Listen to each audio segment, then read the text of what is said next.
Hi guys, welcome back to the channel. This is Niladri Mukherjee and I am a regulated Canadian immigration consultant. I practice in Mississauga, Ontario. The topic of the day is, can you or should you apply for a Canadian study visa, or even thinking of applying for a Canadian study visa if your permanent residency application is in progress? So one part of this whole video is going to be can you, and the second part of this video is going to be should you.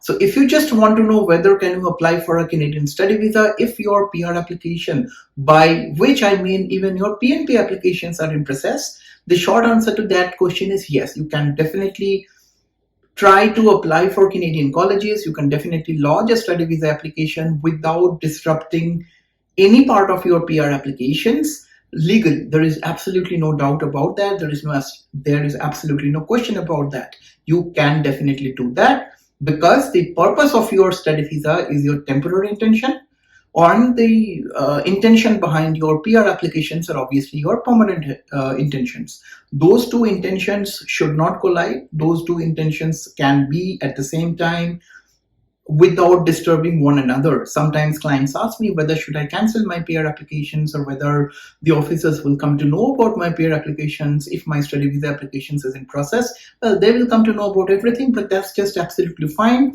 if you are able to prove your dual intention in your study permit application. So that's the can you part of thing. Yes, you can. The second part of the second most question, if you will, that I hear is, should I apply for a Canadian student visa if my PR application is in process? Now, this is quite interesting because when it comes to situation specific to you, obviously, I need to know a lot more about you to be able to guide you in the right direction, and that would be possible over a professional consultation. But generally speaking, I have seen two kinds of clients that come to me for consultations. So one category, as I say, are the reactive ones. And the second category, as I say, are the proactive ones. So the reactive ones are the ones they want to come to Canada, maybe sometime in the future for the betterment of the life, obviously, but they're not desperate. I do not want to use the term desperate in a negative way, but they are not that sort of motivated to make it to Canada as soon as possible. They think that, well, if the government approves their PR application, maybe 1 year down the line, maybe 2 years down the line, that will be absolutely fine, and that Canada is just going to be a cherry on the cake. That's the reactive category, and that is absolutely fine. So that's the category that probably do not need to do anything. If they have done their PR applications, if that is in process, if the PNP applications are in process, simply wait and watch. You really do not have to do anything. You are in that category. But the second category, which is growing in number, at least from my own experience, are the proactive category that really want to make it happen, that really want to make things happen quite sooner rather than just taking a wait and watch kind of an approach, that are really desperate, that are motivated to make it happen to Canada.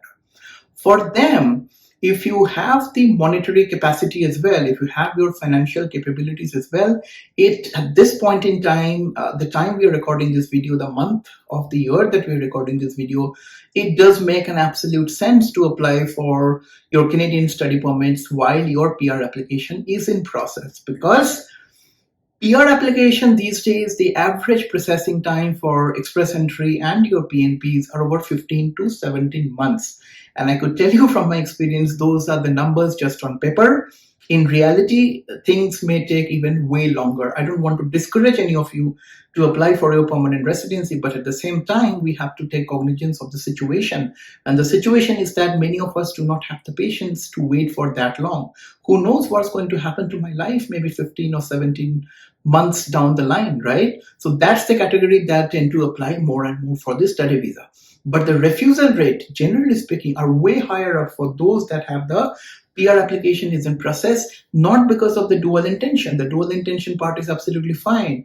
Because of the lack of communication, because of the lack of documentation, lack of explanation at the candidate's end. So if you are if you have lodged your PR application, if you want to apply for a study permit, your application for study permit need to be that much stronger. It has to be that much detailed documentation, that much detailed explanation for the officer to be convinced as to why do you want to make a trip to Canada to study while your PR application is in process. So if you are into that category, it really does make sense to come for a consultation for me to see what's really going on and how to do it correctly. But for my clients so far, fingers crossed, touch wood, the success ratio for those clients are quite high because the applications are done in a very, very, very strong manner. But really does not mean that we do not see any refusals. We do see refusals, but if we're able to do the application correctly, that's the future, right? Because if you wait for your PR, it is going to take a lot of time. But if you want to make things happen,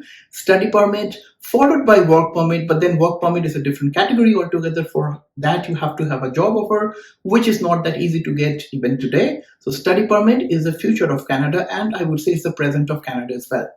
On a side note, I keep on talking to various IRCCs around the world, Middle East, Africa, India, sometimes Southeast Asia as well, to get to know about my client's update, because any type of file that you submit these days, the decision time is quite high. So I do not want to just sit idle and sit, wait and watch. I tend to get updates from IRCCs, and more often than not, at least 70-80% times, I get responses. If I have to see a trend in all those responses from various IRCCs around the world, they have categorically mentioned that their priority as of right now are the students followed by workers.